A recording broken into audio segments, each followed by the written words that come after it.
Hey guys, before we start into the video today about the construction and durability of the Sunfly, I just wanted to make you aware of two more videos that will be coming out here in the near future. And most exciting, I think, is the first one. I got a thermometer, and we're going to be doing some testing on the difference between having the Sunfly on the tent versus not, and what kind of temperature difference it really makes inside. So anyway, be sure and hit that subscribe button so you don't miss that. Hi guys, this is a follow-up video on the Sunfly that I've made for my Clam Pavilion camper.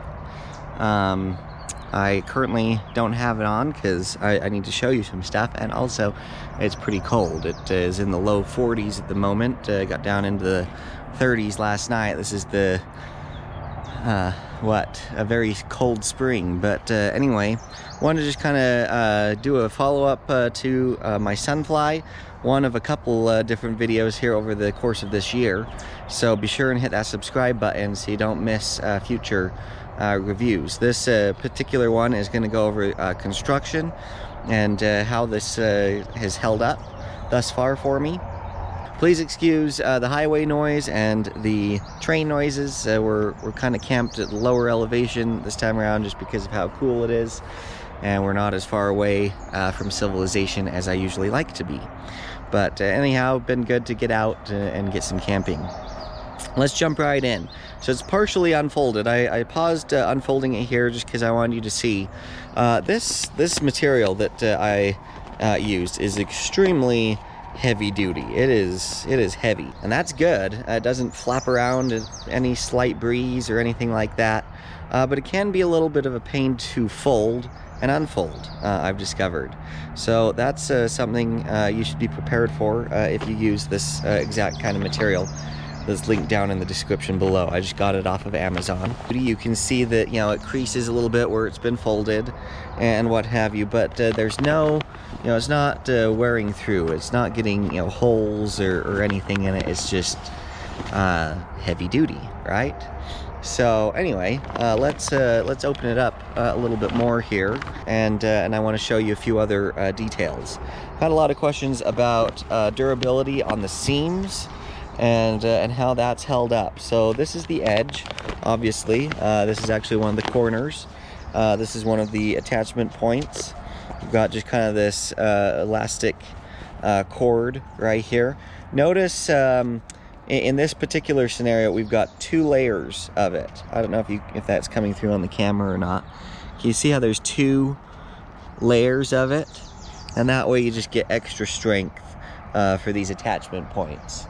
And these clips right here, if we go over to the tent, they attach the same points that the rainfly attached to. So anyway, these are just little plastic things and just one layer of nylon in this seam. So I'm guessing this is probably going to rip off in high wind before this double layer of elastic ever comes off. These are just micro metal carabiners. They work super well. Again, those are linked down in the description below. In terms of construction, so I had a outfit local to me that they actually sew custom boat covers and stuff for people. That's what they do most of the time. But I contracted with them to sew this up for me. And they did a fantastic job. So they had all the machines and the know-how to do it. But can you see how they've done this? So like right here, they actually took it and they folded it under. So they actually sewed two thicknesses worth together on the seam right here, and then it also makes the corner extremely subtle and blend well. So if we turn it over, you can kind of see that happening. So here on the edge, you can see it's actually took it, folded it over right here, and then they actually folded it under again. Can you see that? It's not just the edge. And then you can see that the the stitching there goes through, you know, a couple different layers of that. So that's kind of cool. This right here is a slight issue that has come up. It's part of the edge that's under here that's kind of pulling off. Again, that's on the underside, so I'm not too concerned about that, but that is one thing I've noticed that as far as wear goes. That's why I wanted to show you this corner. That's the only piece of wear I've found to date yet on this unit. Now, I haven't had it for a full year yet, but I am a pretty avid camper and have taken it out on a couple of different trips last year, and then this is the first year, or first time this season. So let's look a little closer so you can kind of see what I was talking about. Can you see how right here they've actually sewn 2 layers of this material together? So, and in this case they've gone twice, and that way it's just extra good stitching. So they went once to probably hold it together, and then a second time, if we come on this side, to then hold this all together right here. So anyway, I couldn't be happier. Notice how they stitched this, the attachment point. I mean, we've got thread going up and down and diagonal, and I mean, they just sewed the heck out of that. And then same thing back here. So that's not going anywhere. And the thread they used, I don't know if you can see it. I am shooting this in 4K, so hopefully you can bump the quality up and look. But the thread that they used is actually almost like a micro nylon rope. Really cool thread. So obviously that is helping keep everything intact. But you can see just how well you know, this was put together, and how well it was stitched. You know, at the corner right here where things come together, you know, we've got extra reinforcement there, so that nothing's coming apart or anything like that.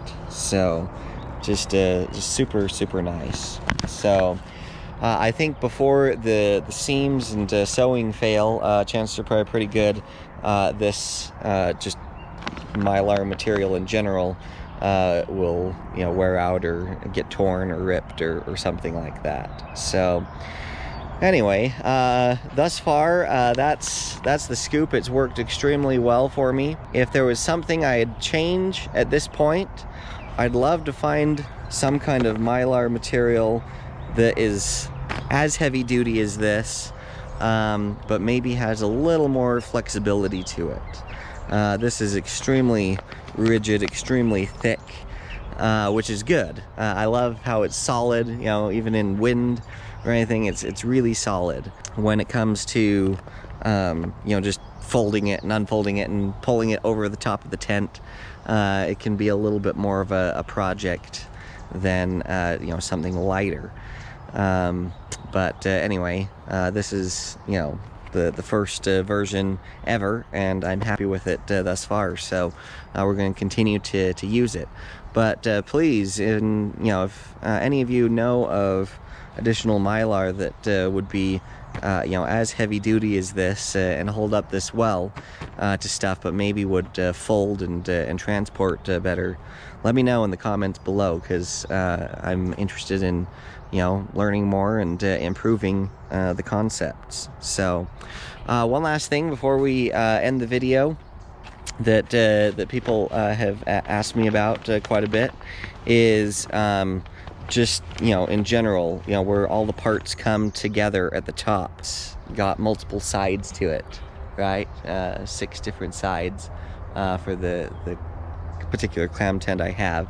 So, you know, how does the top come together? Well, this is the top right here, and it's just a bunch of, I don't know if you can see, but there's just a bunch of triangles of material, 6 triangles of material that all come together right here at this point, and then from there the triangles, you know, spread out and cover their respective sides. So just like the roof, if I can get you up there a little bit, you know, it kind of comes to a point up there and then it spreads out for each side. So they just mirrored that, and it worked really well. So other questions I've had about this, how did I, you know, get the right size and the pattern for it? Well, I just created that myself. You can take measurements off the tent if you want. What I actually did is I purchased the rain fly for this and then used that as my pattern to build this. So worked out quite nicely. But anyway, hopefully that's helpful to you, and shows you a little bit about the build quality and what's awesome about the Sunfly. Again, be sure and subscribe. We've got multiple parts in this series. We want to see, you know, temperature differences. We want to see water resistance. I've had this in the rain. Good results. Sheds rain beautifully. I did not seal the seams, so I got a little bit of seam leakage. But we're going to do a couple of different experiments with that to see if this could also not only save you from sunny days like today when it's warmer, but also rain situations. So that's coming up. Again, temperature, that's what everyone's excited about seeing. I just gotta wait until it warms up a little bit more so we can really see the impact that this has on the tent inside. Comment down below and let me know what else you want to see and learn about from this fly, and we'll try to respond to that or even make a video about it. Thanks so much.